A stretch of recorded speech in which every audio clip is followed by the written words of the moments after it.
হচ্ছে যে আমার যেটা হয় যে কাছের মানুষকে দিয়ে মানুষ হচ্ছে বড় মানুষকে বিপদে ফেলে বা বিভ্রান্তিকর অবস্থার মধ্যে ফেলে। একটা ভিডিও মনে হয় সোশ্যাল মিডিয়াতে বেশ ভাইরাল হচ্ছে, এগুলো কিন্তু আমি কখনোই। এবার ঢালিউড কুইন অপু বিশ্বাসকে সরাসরি স্বীকৃতি জানালেন তো সাকিব খান। অপু বিশ্বাসকে নিয়ে মুখ খুললেন দিই না, আমার বাচ্চা, আমার বাচ্চার বাবা, আমরা তো পরিবার। এখন সাকিব খান স্বীকৃতি নিয়ে নতুন আবার আলোচনা। অবশেষে কি সত্যি স্বীকৃতি? টেনশন নিতে চাই কোনো না কোনো ভাবে। প্রিন্স মামুন, সাকিব খান এবং অপু বিশ্বাসকে ঘিরে নতুন আলোচনা শুরু হয়েছে। সম্প্রতি একটি বক্তব্য ঘিরে সোশ্যাল মিডিয়ায় নানা গুঞ্জন ছড়িয়েছে। এই ভিডিওটি অ্যাটেনশন ক্রিয়েট করার একটা টেন্ডেন্সি, একটা আমরা বিশ্লেষণ করব আসলে কি বলা হয়েছে, কিভাবে তা ভাইরাল হলো। ভিডিওটি শেষ পর্যন্ত জানুন এবং মতামত অবশ্যই জানাবেন। আসসালামু আলাইকুম, আপনারা দেখছেন আমাদের গসিপ আছে মেন্টালিটি এবং এমন কিছু কথা বলেছে। নিউজ বাংলার আয়োজনে নতুন নিউজ। আজকের আলোচনার বিষয় চলচ্চিত্র অঙ্গনে দুই পরিচিত মুখ সাকিব খান এবং অপু বিশ্বাসকে ঘিরে নতুন করে তৈরি হয়েছে সমালোচনা। সম্প্রতি একটি বক্তব্য ঘিরে সোশ্যাল মিডিয়ায় শুরু হয়েছে নানা গুঞ্জন। স্বীকৃতি দিবে যাতে পরবর্তী সেই কথাটা আমাকে বলতে। নিয়ে প্রশ্ন উঠেছে নতুন করে। সাকিব খান ও অপু বিশ্বাস বাংলা চলচ্চিত্র জগতের পরিচিত নাম। তাদের ব্যক্তিগত ও পেশাগত সম্পর্ক নিয়ে অতীতেও বহুবার আলোচনা হয়েছে। এই কারণে এই হয়, আমি চাই না এগুলো বলতে।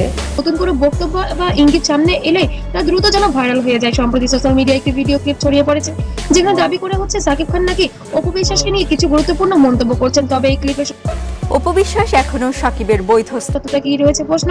এটি কি সম্পূর্ণ বক্তব্য নাকি আংশিক অংশ তা এখনো স্পষ্ট নয়। বিশ্লেষকরা বলেছেন সোশ্যাল মিডিয়ায় অনেক সময় তথ্যের একটি অংশ ভাইরাল হয় যার ফলে পুরো বিষয়টি ভিন্নভাবে উপস্থিত এমনই এক মন্তব্য করেছেন দুই তারকার ঘনিষ্ঠ হতে পারে। এক্ষেত্রে তেমন কিছু ঘটছে কিনা তা যাচাই করা জরুরি।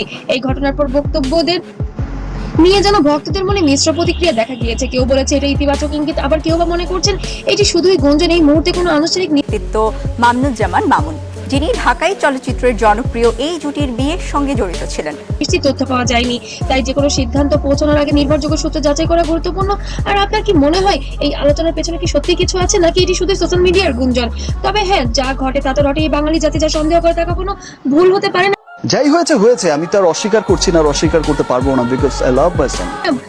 সম্প্রতি সোশ্যাল মিডিয়ায় দেখা গিয়েছে সাকিব খানের মা এবং বাবা দুজনেই চান অপু বিশ্বাস ঘরে ফিরে আসুক। অফকোর্স আমার ওয়াইফ, অফকোর্স আমার ওয়াইফ, বিকজ আমার ছেলে তো। এই কারণে হয়তো সাকিব খানও চাইতে পারে, এমনটাও হতে পারে। অবশ্যই আপনার মতামত কমেন্টে জানান। আর আমাদের সাথে থাকার জন্য অসংখ্য ধন্যবাদ। আর ভিডিওটি ভালো লাগলে অবশ্যই লাইক, কমেন্ট, শেয়ার করুন। অবৈধ কোনো ছেলে না, এক্স ওয়াইফ এখন ওয়াইফ। হ্যাঁ আমার ওয়াইফ এখনো আছে ওয়াইফ। আর নতুন নতুন আপডেট পেতে অবশ্যই সাবস্ক্রাইব করে পাশে থাকবেন। সবাইকে অসংখ্য ধন্যবাদ।